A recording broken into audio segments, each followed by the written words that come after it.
Mesdames, Mesdemoiselles et Messieurs, bonjour. Ces 6 derniers mois, le président Alassane Ouattara de la République de Côte d'Ivoire est allé en France en moyenne 2 fois par mois. 2 fois dans le mois, il va en France. Mais en réalité, pourquoi va-t-il en France? À tout moment, je vais vous donner l'information. C'est vrai qu'il a un antécédent médical qui l'oblige à être proche de son médecin tout le temps, et ses médecins sont en France. Mais en réalité, ces visites intempestives en France cachent une réalité. Le président Alassane Ouattara, ce dictateur des tropiques africaines, est un ensorceur de pouvoir qui a échoué à la tête de la Côte d'Ivoire et qui a compris que s'il laisse le pouvoir d'État avec tous les crimes commis en Côte d'Ivoire, avec ces godillots de soi-disant militaires des rebelles, Alassane Ouattara, sa destination, c'est la Cour pénale internationale. Et il le sait très bien. Et donc, il a décidé de mourir au pouvoir d'État. C'est ça la vérité. Il a décidé de mourir au pouvoir. Parce que quand tu es mort, tout ce qu'on dit post-mortem, c'est-à-dire après la mort, il n'y a que le jugement de Dieu qui t'intéresse. Donc, il cherche tous les moyens à mourir au pouvoir d'État en République de Côte d'Ivoire. Et dans sa volonté de s'éterniser en Côte d'Ivoire, à la tête de l'État, tout ce qui lui tombe sur la main, il vend. Tout ce qu'il voit, il vend. Les terres, il vend. Le port d'Abidjan, vendu. Le port de San Pedro, vendu.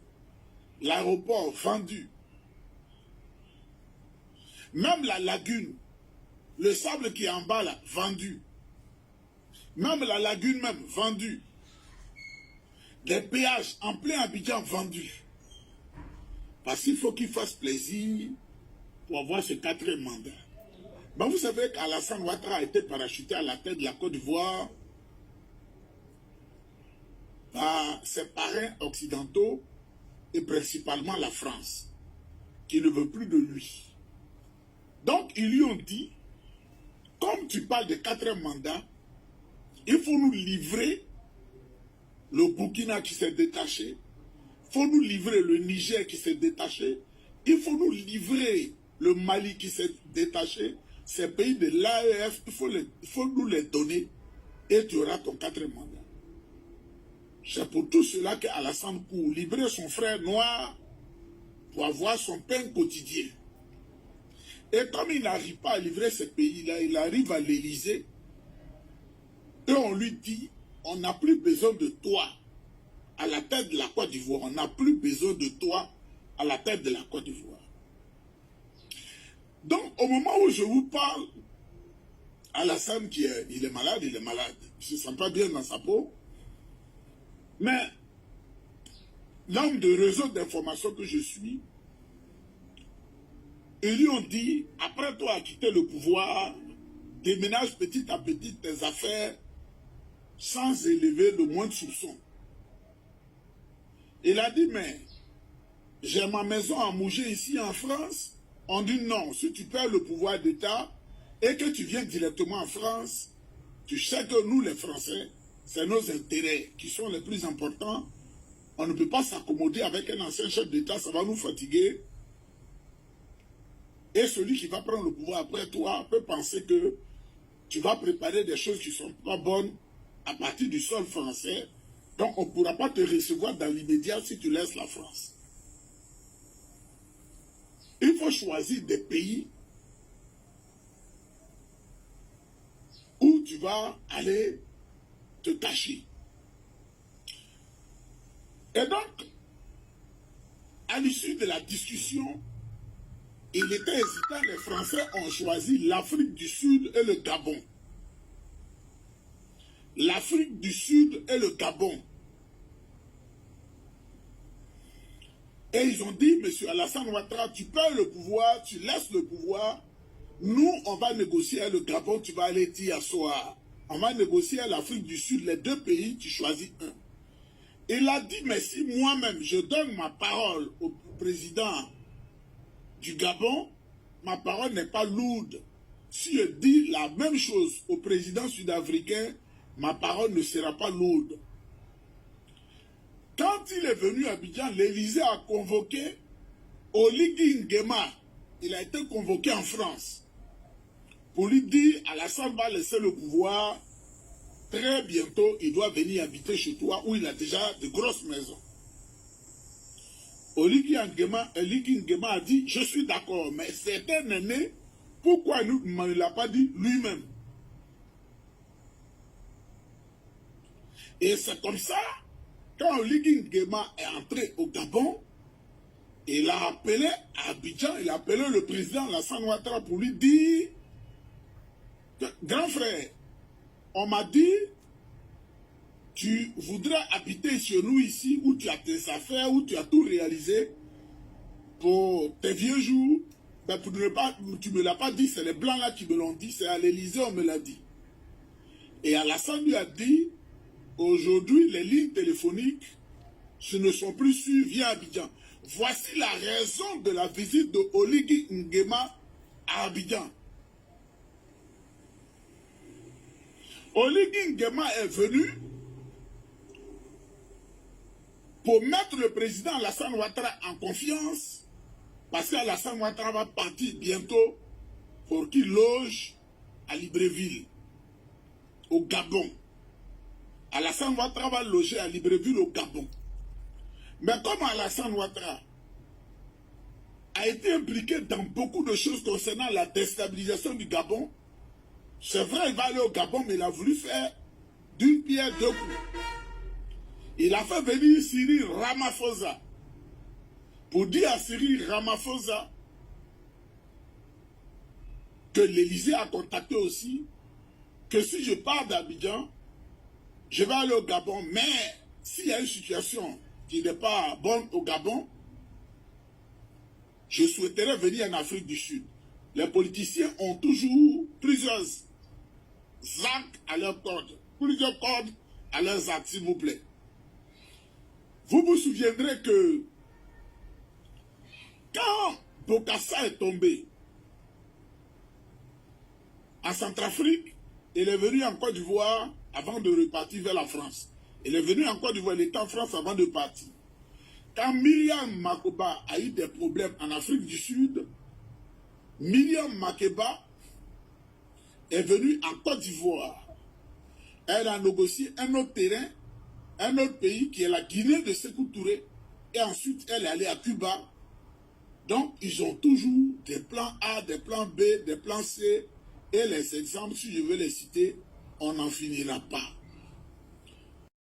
Mesdames, Mesdemoiselles et Messieurs, le président Alassane Ouattara prépare sa fuite vers le Gabon ou l'Afrique du Sud, il est en train de choisir.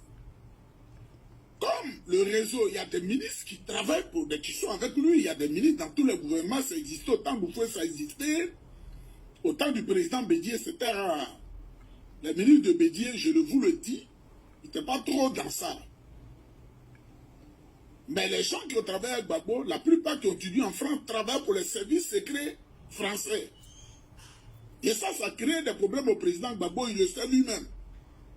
Le ministre Alassane Ouattara veut fuir la Côte d'Ivoire. C'est ce que vous venez d'écouter dans cette vidéo-là que je viens de vous présenter ici. Le ministre Alassane Ouattara veut fuir la Côte d'Ivoire. Mais il est normal qu'il cherche à fuir la Côte d'Ivoire à tout moment.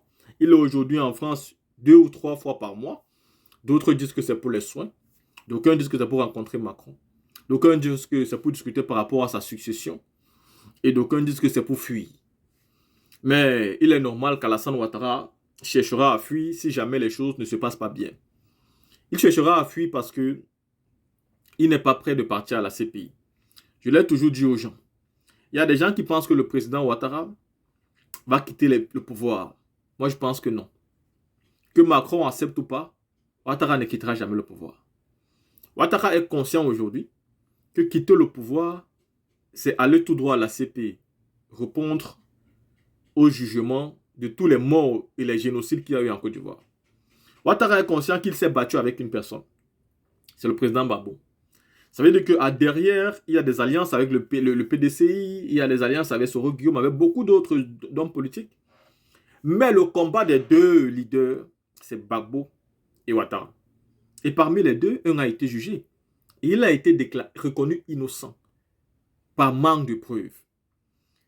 En procès, dans un jugement, quand on dit qu'une personne est innocentée parce que les preuves sont insuffisantes, ça signifie tout simplement qu'il n'y a pas de preuves. Ça signifie tout simplement qu'il n'y a pas de preuves. Parce qu'il y a des personnes qui disent que preuves insuffisantes, ça veut dire qu'il y avait des preuves. Non. En jugement, quand on dit que les preuves sont insuffisantes, ça veut dire qu'il n'y a pas de preuves. Il n'y a pas de preuves pour prouver sa culpabilité. Donc ce que vous avez amené là-bas ne prouve pas qu'il est coupable. Si ces choses que vous avez ramenées prouvaient qu'il est coupable, alors on devait le condamner. Pour vous qui l'avez amené, ce sont des preuves. Mais pour les juges, ce ne sont pas des preuves suffisantes à prouver que c'est lui qui l'a fait. Donc, il n'y a pas de preuves. Mais qu'en sera-t-il si Ouattara va là-bas? Est-ce qu'il n'y aura pas assez de preuves pour démontrer qu'il est véritablement coupable? C'est là la question. Ouattara, sachant donc aujourd'hui ce qu'il a fait, sachant donc que s'il va là-bas, sa culpabilité sera facilement prouvée, Ouattara préfère s'éterniser au pouvoir. Donc ceux qui pensent réellement que M. Ouattara va laisser le pouvoir, vous vous trompez. Alors oui, non seulement il va se préparer à fuir dans des pays voisins qui pourront l'accorder l'asile, mais il peut aussi s'autoriser à fuir en Europe. Mais je pense, comme a dit dans cette vidéo le monsieur, que M. Ouattara ne va pas trouver asile en France. La France a déjà assez de problèmes en Afrique pour aujourd'hui se tirer une propre balle dans son pied en exilant Ouattara sur son territoire si Ouattara venait à perdre le pouvoir. Parce que je pense que Ouattara va perdre le pouvoir en 2025, peut-être même avant les élections. Si l'opposition accepte de se mettre ensemble de manière réelle. Parce que le président Laurent Gbagbo veut aujourd'hui rassembler la gauche. La gauche d'abord, c'est d'abord lui, Gbagbo, et tous les autres, c'est-à-dire la première dame Simone Veil Gbagbo, Pascal Affi-N'Guessa, les Charles Blé Goudé. Si tous d'abord se réunissent sur une même table, ils pourront maintenant attendre les autres, c'est-à-dire le PDCI-RDA, c'est-à-dire les autres partis politiques qui veulent aussi mener le même combat. Et aujourd'hui, nous avons déjà la validation du ministre Anaki Kobenan qui dit oui à l'appel du président Laurent Gbagbo. Donc, avec tous ces alliances qui sont en train de se créer, Ouattara sait qu'il sera obligé de négocier.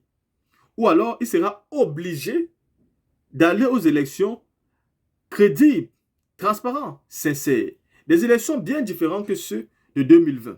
Les choses seront différentes. Soit il va tuer tout le monde, soit il va arrêter tout le monde. Mais ce qui est en train de se former aujourd'hui en Côte d'Ivoire dans l'opposition, sera indiscutablement une opposition qui fera du tort à M. Ouattara. La team ceci étant dit, dis-moi ce que vous pensez. Est-ce que Ouattara va tout le temps en Europe parce qu'il essaye de fuir, de se préparer à tout ce qui pourra passer, ou alors est-ce qu'il va là-bas pour des soins médicaux, ou alors est-ce qu'il va là-bas pour discuter pour sa succession avec M. Emmanuel Macron?